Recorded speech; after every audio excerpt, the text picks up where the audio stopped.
السلام علیکم، میں امداد سمرو۔ وزیر اعظم عمران خان نے سینٹ کے ٹکٹ جاری کرنے کے فیصلے پر لیا ہے ایک یو ٹرن، ایک بڑا سا یو ٹرن، اور مریم نواز نے پھر ایک بڑا حملہ کیا ہے اور الیکشن کمیشن آف پاکستان نے جاری کر دیے ہیں نوٹسز۔ کل کے سارے فیصلے ہیں، کل کے معاملات ہیں، اور پہلے وہی وزیر اعظم عمران خان صاحب، کیونکہ ملک کے وزیر اعظم ہیں تو ان کی خبر جو ہوتی ہے وہ سب سے ظاہر بڑی خبر ہوتی ہے، کیونکہ وزیر اعظم ہے۔ اور جب سینٹ کا انتخاب چل رہا اور انتخابات کے دوران وزیر اعظم صاحب کا کوئی فیصلہ ہو، اور فیصلہ بھی ٹکٹ جاری کرنے کے متعلق ہو، اور پھر وہ ایسا فیصلہ ثابت ہو کہ وزیر اعظم صاحب کو اس سے پھر یو ٹرن لینا پڑے، کیونکہ وہ دباؤ کچھ اس طرح کا وزیر اعظم صاحب پر آ گیا۔ میں نے کل ہی گزارش کی تھی اپنی ایک ویڈیو میں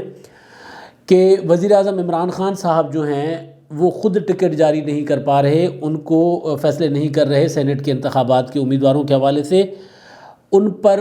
دباؤ آتے ہیں مختلف طریقوں سے، تو وہ جن کو چاہ رہے تھے ان کو ٹکٹ نہیں دے پا رہے، اور جو تقریباً 70% فیصلے جو ہیں کہیں اور ہوئے ہیں۔ تو اب دوبارہ وزیر اعظم صاحب کے ساتھ یہی مسئلہ ہوا۔ وزیر اعظم صاحب ایک ٹھیکیدار ہیں عبدالقادر صاحب، جن کا کل ہم نے ذکر بھی کیا تھا،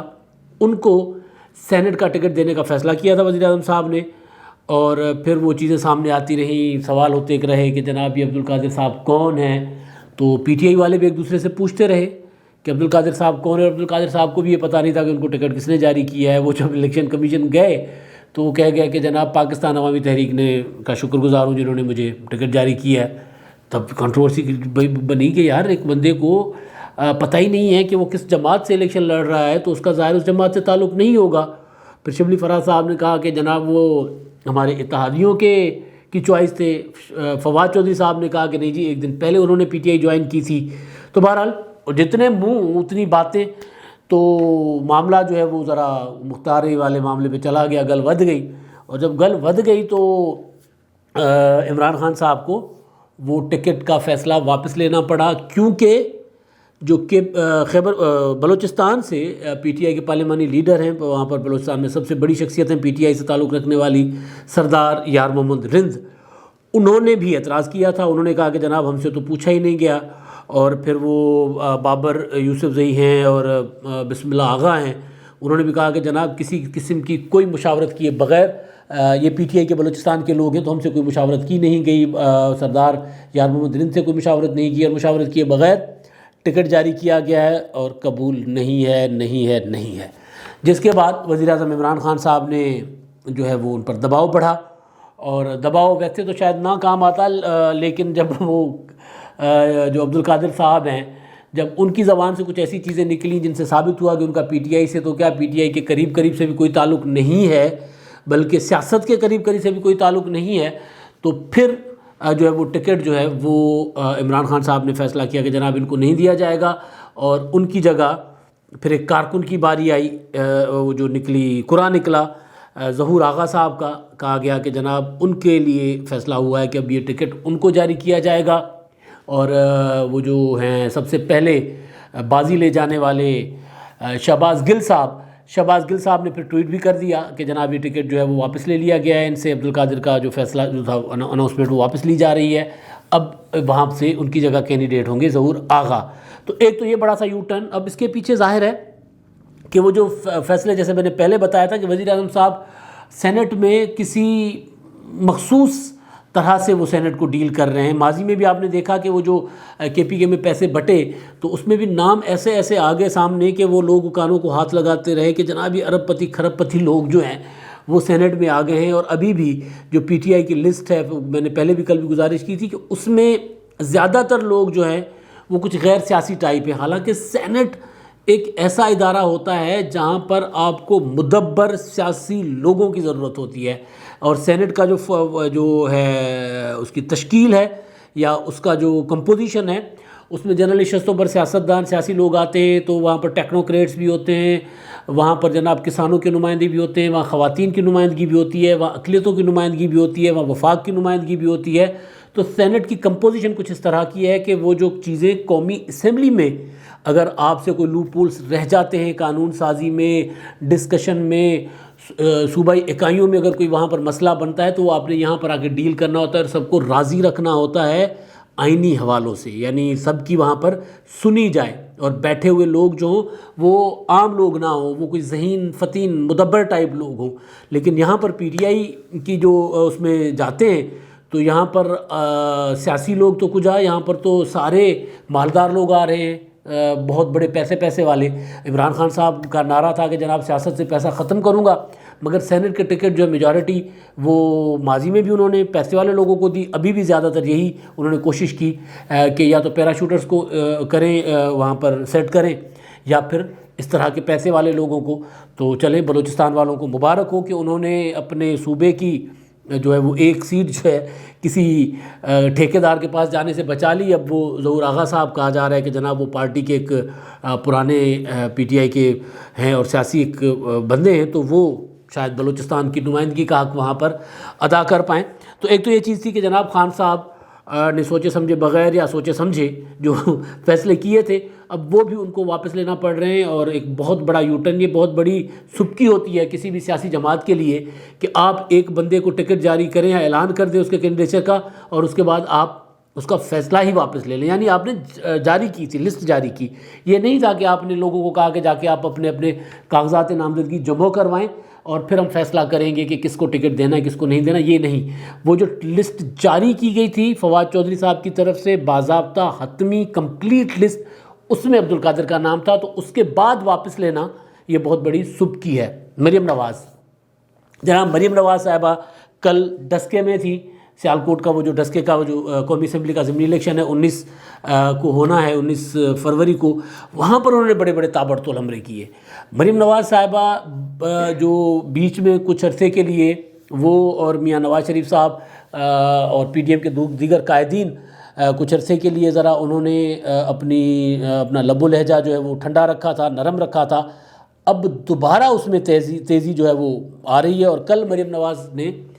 تیر چلائے ہیں، ایک ادھر چلایا ایک ادھر چلایا ایک ادھر چلایا. عمران خان صاحب پہ تو انہوں نے حملے کیے ہی، وار کیے ہی، اور بڑے کڑے وار کیے، اور ان کو یہ تک کہہ دیا کہ وہ لے پالک بچے ہیں. نواز شریف صاحب کو انہوں نے کوٹ کیا کہ میاں نواز شریف صاحب کہتے ہیں کہ تم تو بچے ہو اور تم جا کے کرکٹ کھیلو، یہ تمہارے بس کا روگ نہیں ہے. یعنی سیاست اور حکومت اب تو ثابت ہو گیا کہ میاں صاحب ٹھیک کہتے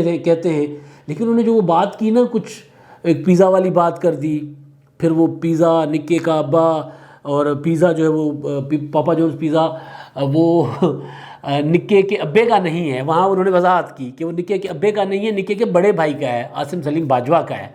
تو انہوں نے وہاں پر اٹیک کیا، اور کیونکہ وہ اب یہاں نواز شریف صاحب سمجھتے ہیں کہ ان کو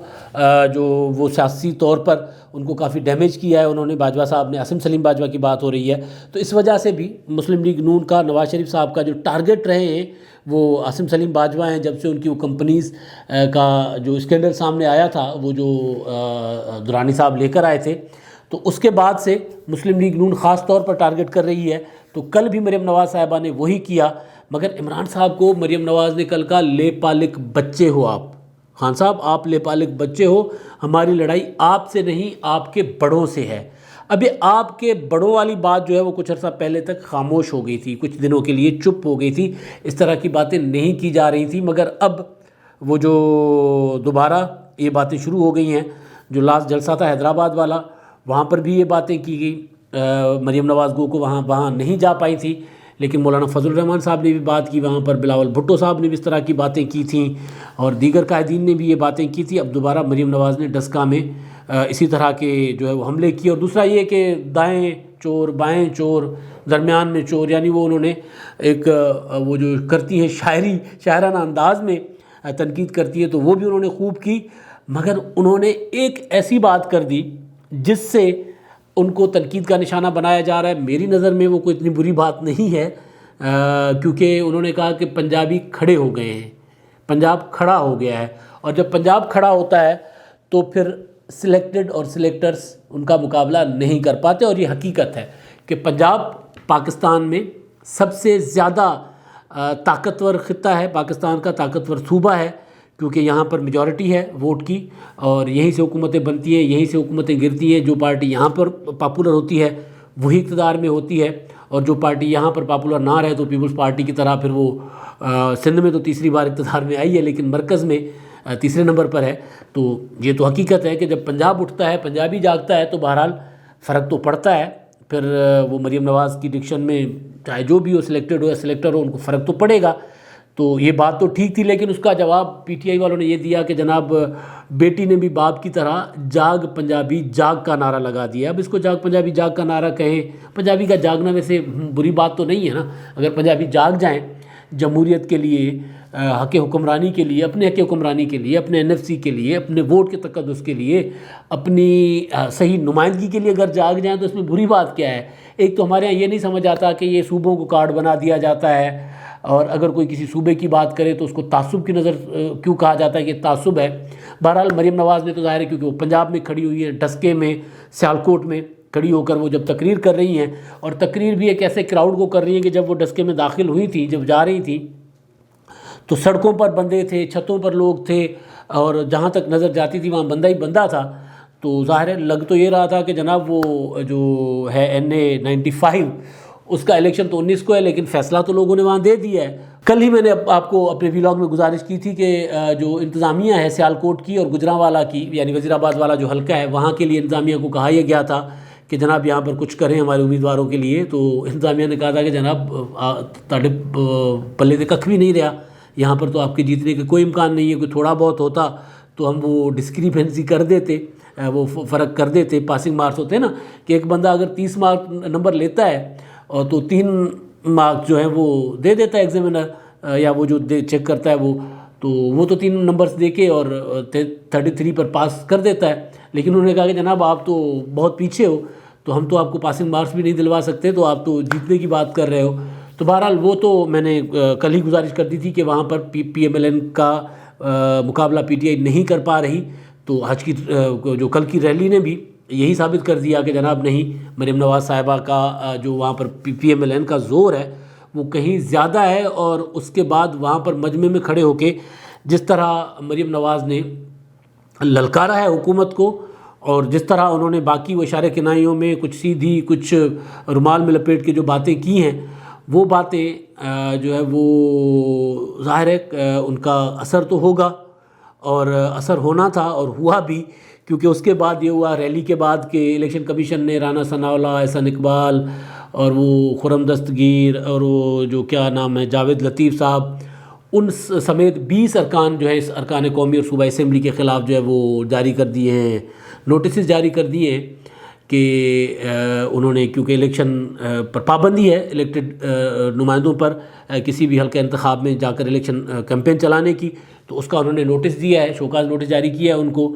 اور کہتے ہیں نا کہ وہ ہتا دیاں دتیاں گنڈاں دندانل کھلنیاں پہندیاں نے. تو یہ نواز شریف صاحب نے کروایا تھا عمران خان صاحب کو روکنے کے لیے، جب عمران خان صاحب اپوزیشن میں تھے اور پنجاب میں جو ضمنی انتخابات ہوتے تھے تو وہاں پر وزیر اعظم نہیں جا سکتے تھے. تو الیکشن کمیشن کے ذریعے میاں نواز شریف صاحب نے یہ اصول بنوا لیا تھا، ضابطہ بنوا لیا تھا کہ کوئی ایم این اے بھی نہیں جا پائے گا. تو اب عمران خان تو خیر وزیر اعظم میں وہ تو نہیں جا پائیں گے، مگر اب وہی نواز شریف صاحب کا بنایا ہوا جو وہ ضابطہ ہے ان کے دور کا، وہ ان کا خود ہی پیچھا کر رہا ہے، اور ان کے 20 ارکان کو پھر نوٹسز ہو گئے ہیں. اب تک کے لیے اتنا ہی. اللہ حافظ.